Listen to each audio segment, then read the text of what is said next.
Dear all, welcome to this video on Marketing Analytics KMB MK05. The topic covered here is Unit 3 Cluster Analysis for driving market segments and describing the segments. My name is Dr. Rudresh Pandey. I am a professor at Department of Business Administration, ABES Engineering College. Let us first understand what is cluster analysis, or as it called clustering.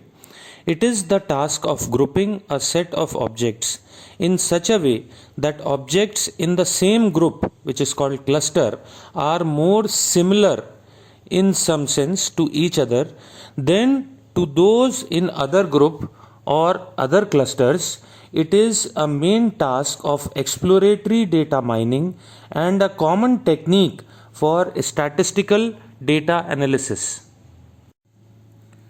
Cluster analysis is widely used in market research when working with multivariate data from surveys or test panels. Market researchers use cluster analysis to partition the general population of customers into market segments and to better understand the relationship between different groups of customers or potential customers, and for use of market segmentation, product positioning, new product development, and selecting test market. As I said in last slide, that cluster analysis uses multivariate data.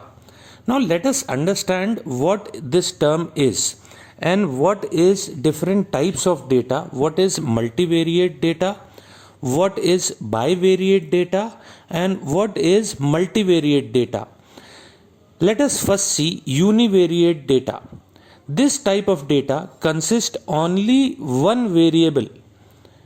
The analysis of univariate data is thus the simplest form of analysis, since the information deals only with one dimension or one quality that changes. For example, if in a class I have to measure height, so height can be either in centimeters or any other unit. Let's say it's in centimeter. So I just have one data, which is height of different students. So this is single dimension, one quantity or one reading of data. So because this is one, this is called univariate data. Now let us understand what is bivariate data. This type of data involves two different variables. The analysis of this type of data deals with cause and relationship between these two data. And the analysis is done to find out relationship among the two variables. Here I can take an example of data. This data is basically temperature and ice cream sales in, let's say, summer season. So you see here the temperature is rising from 20 to 25 to 35 to 43. Let us say that these is different temperature on different days. And we are looking at ice cream sales. When the temperature is 20 degrees Celsius, the ice cream sale in unit is 2000. When it is 25, the unit sale is 2500. When the temperature is 35 Celsius, the unit sale is 5000. When the temperature is 43, the unit sale is 7800. So what we see here is, as the temperature is rising, the ice cream sale is also rising. So here we are looking at two dimensions of data, or two set of readings. Because this is two, it is known as bivariate data. Now let us come to multivariate data.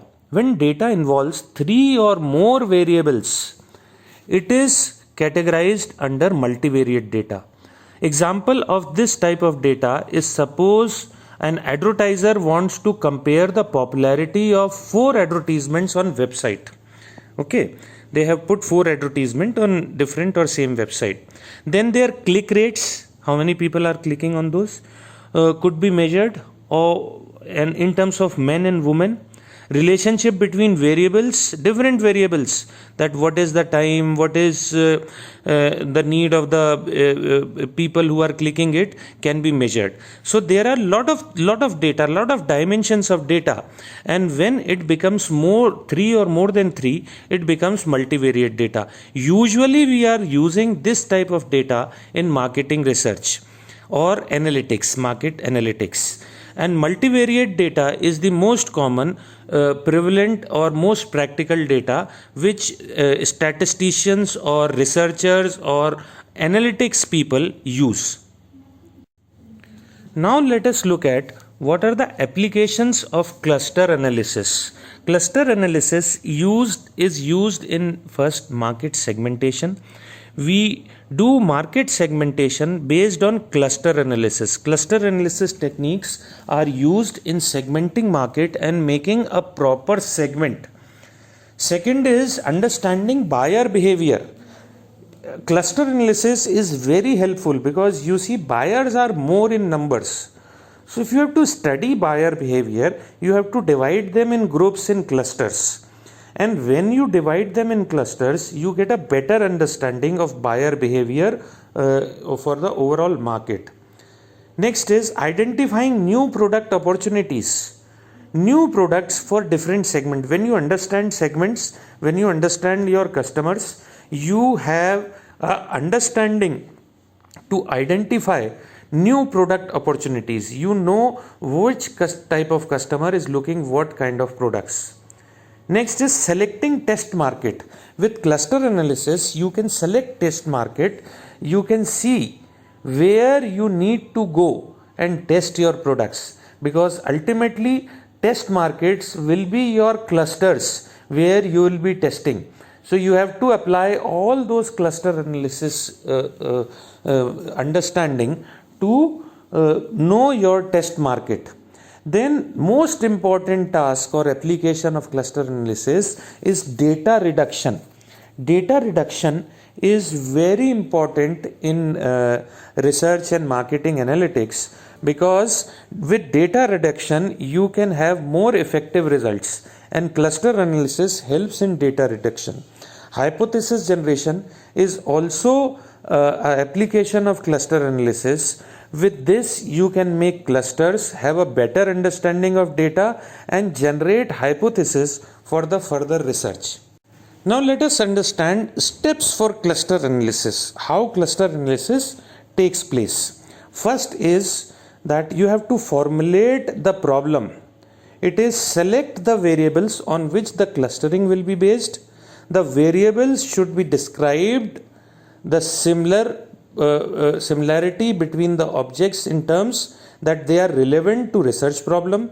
The variables should be selected based on past research, theory, the hypothesis which is being tested, or the judgment of the researcher. So this is the first step.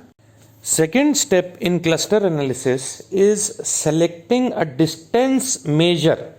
You see, we are making clusters, we are making groups. So we have to understand how similar or dissimilar objects in that cluster are.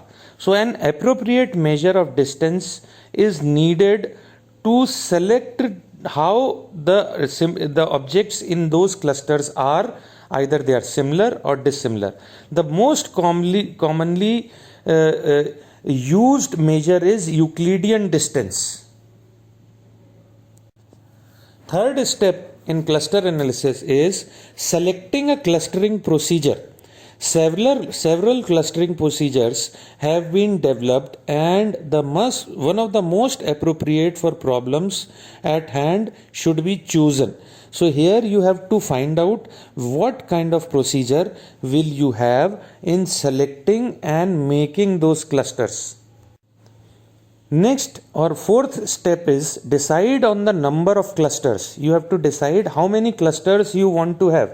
The numbers of clusters can be based on theoretical, conceptual, or practical considerations. Next step is to interpret and profile clusters. This involves examining cluster groups. These groups represents the mean value of the object contained in the cluster on each of the variable. Sixth and the last step is assess the validity of clustering. Some methods to validate the data quality include using different methods of clustering and comparing the results of clustering on similar set of variable which is randomly detected and comparing the results with the entire set of variables. This comes to the end of this video. I hope you have liked it. Thank you for listening.